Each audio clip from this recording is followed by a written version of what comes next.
just got back from work and got word that the Bully 8 and Big Brow are done. They're at Crossley's Taxidermy, so we're gonna go pick them up. And Big Brow and the Bully 8 will make their final ever trip back to Nazareth Road. And they'll live there forever, for the rest of their life. Their life is over.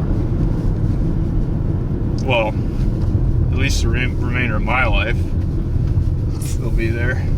You know, they'll be there in spirit. How about that? You're good my way. Are you pretty excited about them forever being, or at least a Big Brow forever being on our wall? What? Are you excited about Big Brow coming home, babe? I'm so excited. You didn't sound very excited. I'm excited for you to see it. Okay. I hope you show a little more excitement when we get there, but I think wow, babe, I cannot wait. There we go. I like that. You know, I like the energy. Oh, there's woodchuck. Yep, there's a woodchuck. But we're gonna pick up the Bully 8. Dad's not around tonight, so we'll get that, and then he'll come over and get it from my place. So I think Carl's buck is done there. Rocky and my Uncle John's 2 bucks are there. I think they're drying right now. They're not actually done, but we'll turn you back on when we get to Crossley's Taxidermy.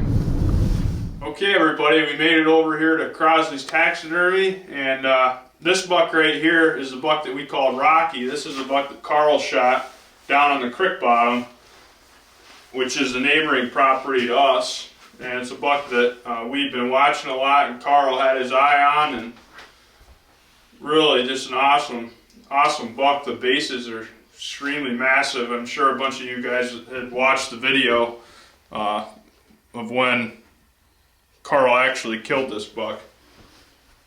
Pretty awesome. He made an awesome shot on it. It was about a 300-yard shot and smoked him right behind the shoulder. But so that's him. And then we got Big Brow, which I'm sure a lot of you guys remember this hunt, right next to the red brush.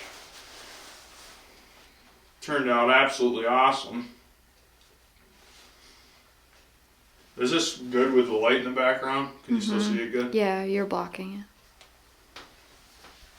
But I could retell you the story on each one, but you probably get pretty repetitive. I've said it a few times. And then this is actually one of my favorite ones, and one that we have a lot of history with over the past couple years. We call the Bully 8. I found both of his sheds last year, and it's a buck that summered, falled, and wintered right there on ours. It actually went on a little hiatus over to the neighbors across the swamp on my buddy Bruce's, and spent a lot of time over there during the late part of the rut. And when it got cold and snowy, he came back over on our side.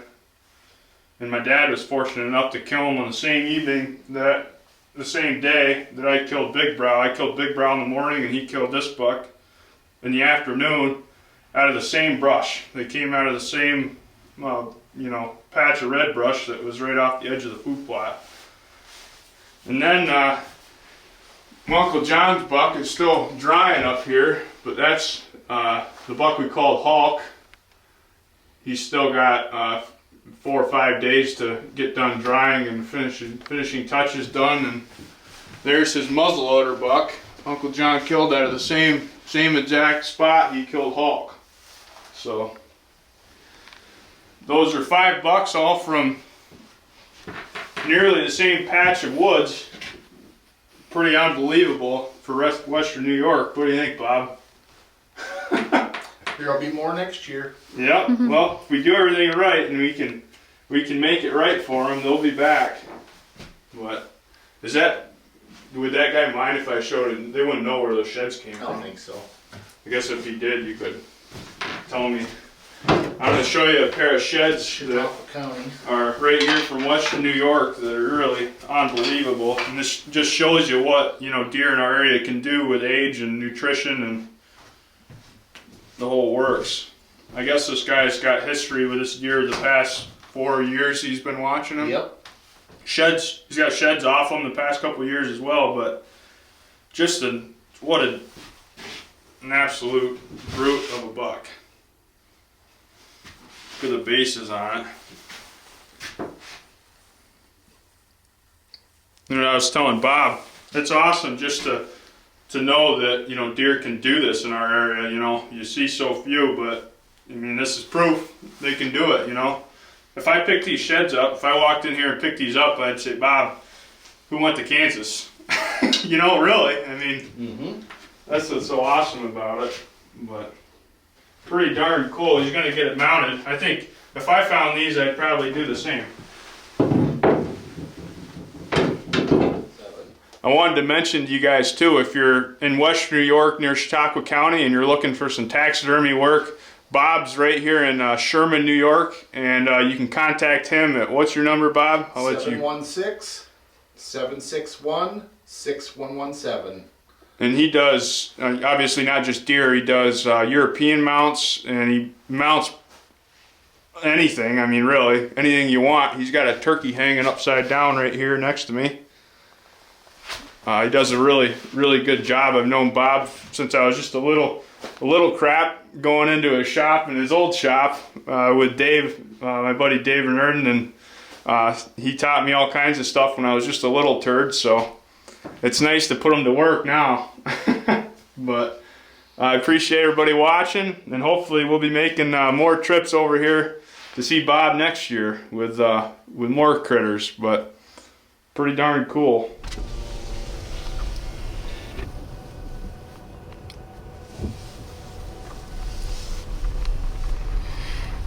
There they are, taking one last ride.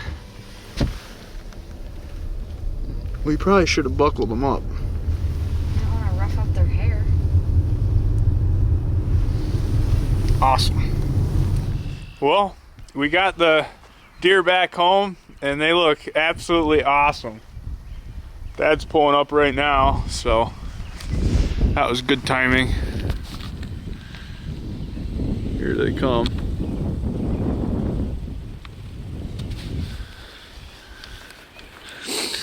They look really good on the wall.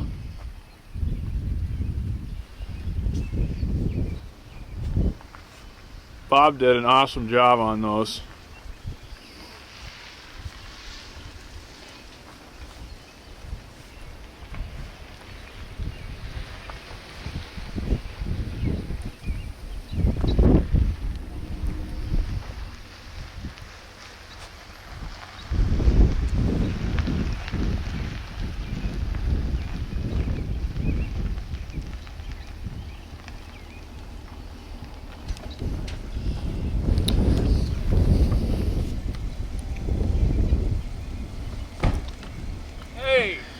What do you think? You got some bucks on the wall. Wow, I just love them. They look good. Cow. Sweet. Very sweet. What do you think, Dad? Mine the bigger one? Yeah, yours is... I'd give you a few inches on me. Aw. I don't know, those brow tines are pretty big on yours. Yeah. Similar, aren't they? This was a few days into rifle season. It was actually the beginning of December. Kaylee had been going to and from work in the morning, and she'd seen a really big buck on multiple mornings across the road right here, actually right down here below the house, into these food plots next to the red brush behind the stove there. And I thought, well, it doesn't make any sense because we hunt up in the shanty every night and we're not seeing him in that strip. So I'm like, obviously he's feeding and then he's crossing the road and he's been bedding over here at Brian's. So I figured maybe I can catch him, you know, at first light trying to go back across that road. And sure enough, my wind actually changed. I was sitting right down there on the edge. My wind blew in there and actually booted some deer up, and he came running out across the field, and he got about 10 feet from the edge and stopped and looked, and I let him have it and killed him. Dad came down and helped me gut him out and get him out of there. And meanwhile, the whole time, we didn't even know it, this buck was in the red brush right there the whole time. Oh, he was watching, so what, a day later? No, it was No, the same that evening. night. Same evening. Same day. Same evening. Yeah, we were in the hunting shack up there, and Cliff's on the phone talking to Chaz, and I'm looking out the window down in the lower food plot, and I see this buck standing down there. I mean, about 300 yards away, and it's hard to believe it. I say, hey, Cliff, get off the phone. I said, I think this buck is out there. So Cliff gets on the scope and looks down there and says, yeah, he says, that's that bully 8. That's the bully 8. So he got the gun all loaded and ready to go, and we got it out the window, and it was facing right directly towards me, and I wanted to take him because I had a rest and everything, and I was right on his chest. And Cliff's telling me, no, wait for him to turn, so I'm waiting and waiting, and finally he starts to turn, but I only have a window about 5 yards before he's behind trees, and so I had to squeeze one off all right at the last second before he was behind a tree, and I caught him right in the back hip.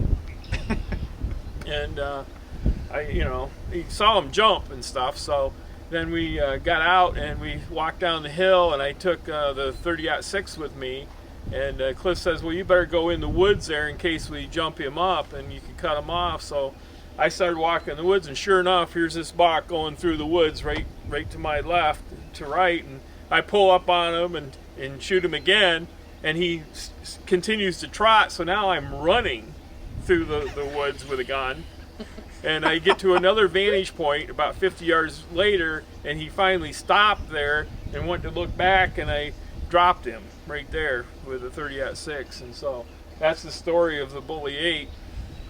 Heck of a day right here on the Bailey farm. We did some good work, Dad. Yep. We have a lot of history with both of these bucks. This is a buck that we'd watched for a few years crossing the road into this food plot in the late season, and last year Kaylee hunted this buck really hard late season, and here the whole time he was coming across the road right down here below the house, and we were hunting him up top where Kaylee could have sat right in the house with a muzzleloader and killed him, which is why he got so big. We finally learned his patterns this year and was able to capitalize, and this buck was one that had been here for a few years, and I actually found both of his sheds last year. And he spent all of his time on this side of the road as well, and he actually spent a lot of time over on the neighbors across the swamp he had left here. And the cold weather, the cold temp and snow got him on our side, and Dad was able to put the Swahili on him. So we got 2 more major bucks that are going to be ready to pick up in a few days that come from the farm here too. Yep, Uncle John's bucks will be done. I showed them on this video. They're up there, and they look awesome, but pretty darn cool. Well, I'm ready. Okay, so I wanted to show you guys what he looks like in the living room. We got him all set up, and here's his final resting place right here in our living room.